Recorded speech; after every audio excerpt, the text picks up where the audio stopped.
নমস্কার, আমি অনিতা রান্নাঘরের থেকে বলছি কথা। আমি আজকে আপনাদের ডিম ভাপা করে দেখাবো। কি কি উপকরণ নিচ্ছি আগে দেখে নিন।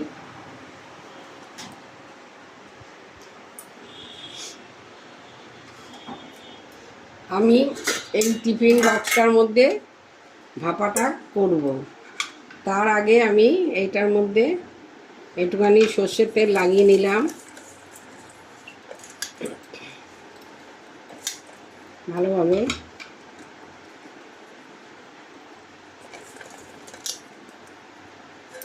তারপরে আমি এই ডিমগুলো ফাটিয়ে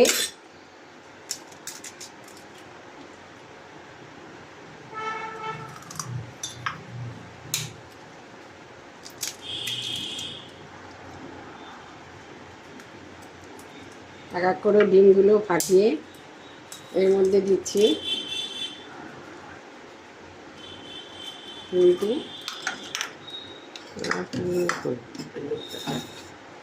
আমি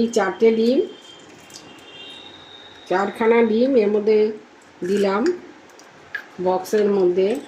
তারপরে এর মধ্যে আন্দাজ মতো লবণ দিয়ে দিলাম,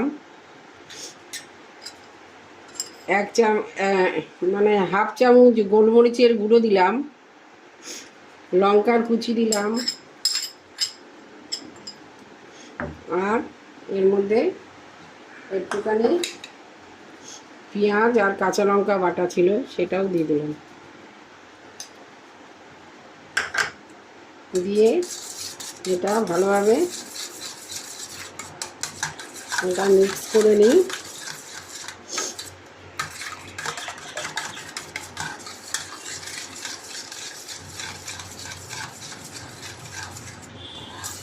ভালোভাবে ফেটিয়ে নিলাম। এটা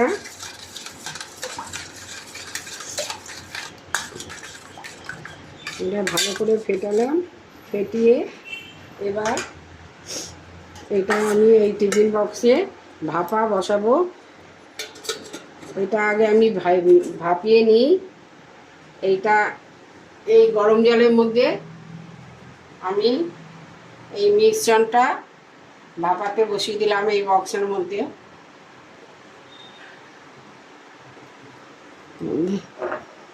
এটা চাপা দিলাম, হামান দিতে। তারপরে আমি কি করে এই ইয়েটা বানাবো। এটার মধ্যে সর্ষে 2 চামচ বাটা আছে। আর কি নিচ্ছি দেখাচ্ছি। এই চাল মগজ 1 চা চামচ, 3-4টে ভাঙা কাজু, 1 চামচ পোস্ত, আর নারকোল কোড়া 1 চামচ। এগুলো সব একসাথে আমি পেস্ট করে নেব। একটু জল দিয়ে পেস্ট করে নেব। ততক্ষণ এই ডিমটা ভেপে যাক। তারপরে কি করে কারিটা করি সেটা আপনাদের দেখাবো। এই পেস্টটাও আমি করব। একটু ভিজতে দিলাম, ভিজু। আর এই দইটা আমি এই 2 চামচের মতন দই ফেটিয়ে রেখে দিয়েছি। এটাও লাগবে আমার পরে। এই পেস্টটা আমার হয়ে গেছে। এই কাজু, তারপর চালমগজ বাটা, পোস্ত, এই সব এই পেস্টটা হয়ে গেছে। আর এর মধ্যে সর্ষেও ছিল। এই পেস্টটা এই যে আমার ভাপাটা হয়ে গেছে। এরম পিস হয়েছে, একটু ভেঙে গেছে। এই যে পিসগুলো এরম হয়েছে। এই পিসগুলোর মধ্যে এবার আমি অল্প করে একটুখানি হলুদ দিলাম।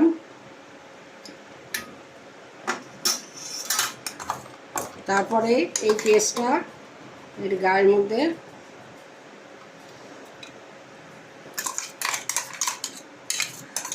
দিয়ে দিলাম। এটার মধ্যে আর একটু জল দিয়ে ওই পেস্টটা সব দিয়ে দিয়েছি। আর যে গায়ের মধ্যে লেগেছিল সেটার মধ্যে জল দিয়ে গুলে এই জলটাও এর মধ্যে দিয়ে দিলাম।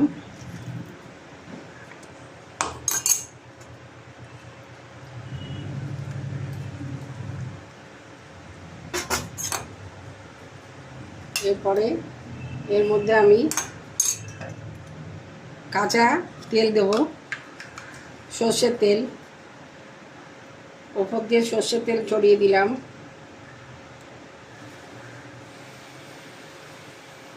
এই 2 চামচ সর্ষের তেল দিলাম। দইটা দিয়ে দেব।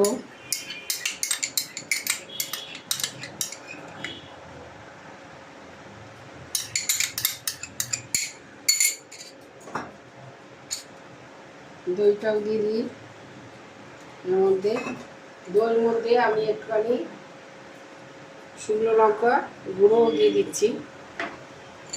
এই যে শুকনো লঙ্কাটা এর মধ্যে গুলে এর ওপরে ছড়িয়ে দিচ্ছি।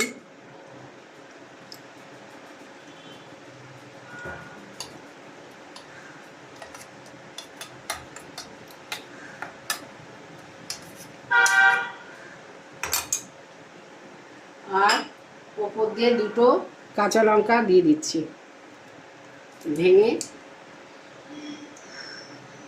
এটা খেতে খুব অসাধারণ লাগে এরমভাবে ভাপা করলে। আর একটুখানি তেল দিয়ে দিলাম, একটু তেল কম মনে হচ্ছে, আর একটু তেল দিয়ে দিলাম। ভাপা তো একটু তেল দিলে ভালো লাগে।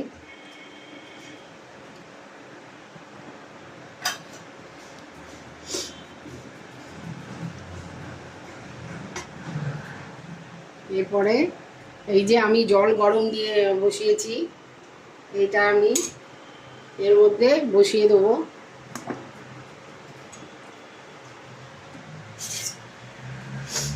এখন এটা স্টিমে 15 থেকে 20 মিনিট হলে এটা হয়ে যাবে। হয়ে গেলে আপনাদের নামিয়ে আমি দেখাচ্ছি। এটা ঢাকা দিয়ে দিচ্ছি।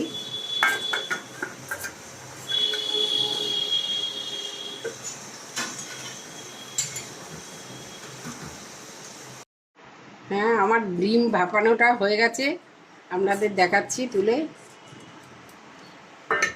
দেখুন একদম খুব সুন্দরভাবে হয়ে গেছে। এটা খেতেও খুব টেস্টি লাগে, খুবই ভালো হয়।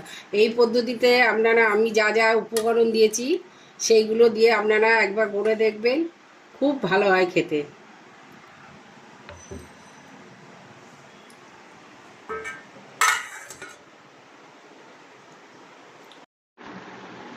আপনারা আমার রেসিপিটা দেখলেন, দেখে যদি আপনাদের ভালো লাগে আপনারা নিজেরা করে এটা দেখবেন বাড়িতে, খুব ভালো হয় খেতে। আর খুব একটা টাইম লাগে না ভাপে করতে।